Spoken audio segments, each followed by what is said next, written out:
So, dear friends of a promising future, I want to congratulate Irvin on your wonderful leadership over these last 21 years. And I want to accept your challenge that we look beyond awakening a global consciousness to beginning to take concerted global actions. And I say this because for the last 40 years I have been doing futures research. And we are in a time of great transition right now. And we've already looked through a number of factors pushing that transition from climate change and species extinction and resource depletion, and we could go down a long list. My sense is, in the next decade, in the decade of the 2020s, we're going to see ourselves at what Irvin calls the bifurcation point. I call it hitting the evolutionary wall. Not simply an ecological wall of resources and such, but an evolutionary wall. And it's an evolutionary wall in the sense that we are going to be running into ourselves. And who are we here, and what are we doing, and can we come together as a human family? And so I want to speak very briefly to what actions we might take that would help bring us together as a human family and move our way through this time of great transition and into a more promising future. And there are two requirements that I see. Even though I have a background in economics and so on, there are two requirements that I see. One, tools of communication. Tools of communication at a global level. And secondly, stories of great transition. So communication and stories, those are the two actions that I see are just vital to a more promising future. For example, communication. I look at the climate crisis not as a problem of CO2, it's more fundamentally a challenge of communication among ourselves as a human family. So let's look at each of these briefly. There are two powerful tools of communication that we are not currently using very effectively. One is the tool of the internet and cell phones and the internet. Right now, about 3 billion people on this planet have access to the internet. 3 billion people out of 7 have access to the internet. Within 5 years, it's going to go from 3 billion to 5 billion. Within 5 years, a majority of the people on this planet will have access to the internet and the possibility that we can find our collective voice as a human family, as a human community. That's a genuine possibility in terms of technology, and the question is, will we rise to the occasion to use that technology of communication to create a voice for the earth, an earth voice movement? Now, the challenge of the internet is that it reaches very deep, but seldom does it reach very widely. Seldom does it go viral and reach very broadly. It reaches very deep. Now, there's another technology that we're all familiar with, and that is television. Television reaches very widely, very broadly, but it's shallow in its programming, typically. So we have these two technologies, and what happens if we put them together? One that reaches very wide, one that reaches very deep, and if we put those two technologies together, we have a revolution in communication on this earth. And what I am suggesting is that within 5 years, we will have the technological capacity for a majority of the people on this planet to have a voice about our common future. And that voice can transcend the gridlock of nation-state politics, and we can collectively choose a more promising pathway into the future if we will mobilize our voice. So then that brings me to the second major aspect that I think is vital for moving into action.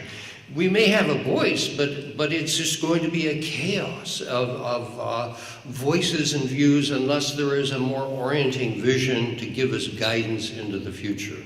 And that's where stories come in. We live our life out of stories. And in the United States, the story is the American dream. You are what you consume. The more you consume, the happier you must be. And that dream is now turning into the world's nightmare. So we need new stories. And so one thing that I have been doing over the years is looking for new stories. And I've given myself 4 disciplinary criteria for these stories. Number 1, if it's going to be a story that really draws us together as a human family, it must be universal. Everyone around the world must understand it immediately. Number 2, it has to be very simple. And I say we need to be able to tell our story of the future in 6 words or less. 6 words or less. It has to be simple. Number 3, it needs to be evocative of our emotional feelings. We need to care about these stories. And number 4, it needs to draw out our higher human potentials.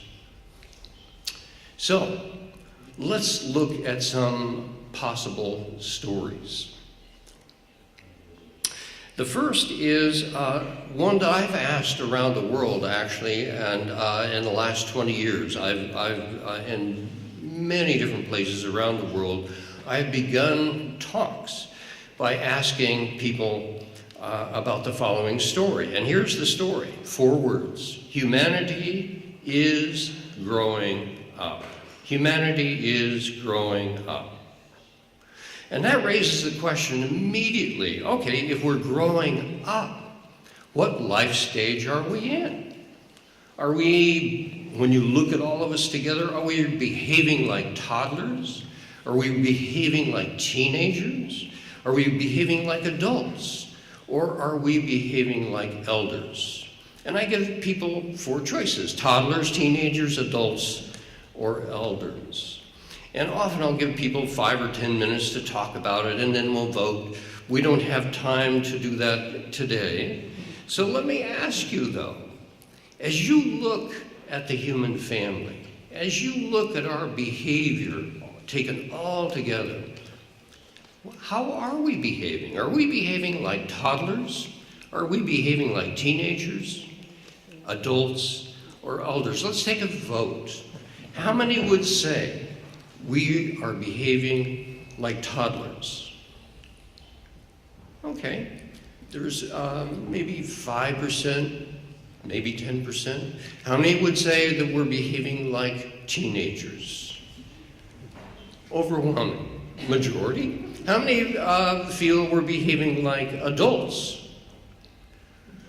Aha, very interesting, okay. And how many feel that we're behaving like elders?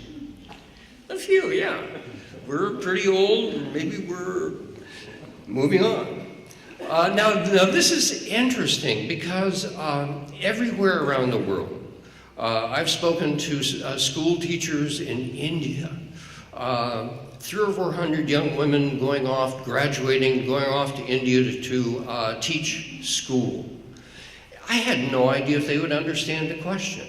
Immediately they understood the question, immediately they were ready to respond, and immediately they had the same response as we had here today. We're in our teenage years, we're behaving like adolescents.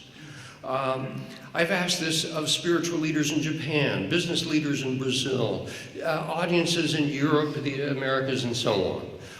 We all feel the same way. We understand that we are behaving like adolescents, like teenagers, and it's time to grow up. Now, when you grow up, you go through a rite of passage. You go through a fire of initiation. This is not easy. And that is what is happening now. We see this time of great transition Well, it's a great transition from our adolescence as a species and into our early adulthood. And in our early adulthood, we can care for the earth, care for one another, have a sacred regard for the universe in ways that we have not in the past. And as adults, we can also have new freedoms, new creative possibilities. So it isn't just an era of constraint, it's an era of liberation, freedom, of creativity. So that's what that one story suggests, that we're just growing up. Another story, 5 words. The global brain is awakening. The global brain is waking up. We talked just a minute ago about 5 billion people with access to the internet. 5 billion people, a majority of the human family with access to a technology for collective communication to create essentially an Earth Voice movement. And I don't think any institution at a higher level is going to create an Earth Voice movement. It will erupt from the grassroots level around the earth, and different groups, different communities will say it is time to speak together about our common future, about climate change and species extinction and resource depletion and all the rest, and call for leadership for meaningful change. Another great story of transition is, and this is Barbara Hubbard's a core story for Barbara, is this is a time of planetary birth. Time of planetary birth. And if I'm with a small group and the women in that group will say, well, let me tell you about the birth process. There's a tremendous amount of pain. There's an extraordinarily difficult process physically that we go through, but on the other side of that is new life, new possibility, a new being has emerged into the world. And I think that is another story that describes our time of great transition. It's a time of planetary birth, and that's not an easy process. And we are going to see the birth pains increasingly in the future, but we need to know on the other side of those birth pains is the possibility of new life, new freedoms, new creativity that comes with that new life. So in conclusion, I feel in terms of action, if we would combine the power of these tools of communication, television and the internet, the broad reach and the deep reach, we would have a revolution in communications. And if we would combine that revolution in communication with a revolution in our stories about our common future, then we could say, well, look, we're growing up. Let's move into our early adulthood. Let's move into this time of global awakening of our collective consciousness and our global brain. Let's realize the potential of a planetary birth of a new being, a new human on this planet. So if we can see it, and if we can communicate about it, we can build it. And what I would say in conclusion, let the stories that we tell be worthy of our time of great transition. Thank you so much.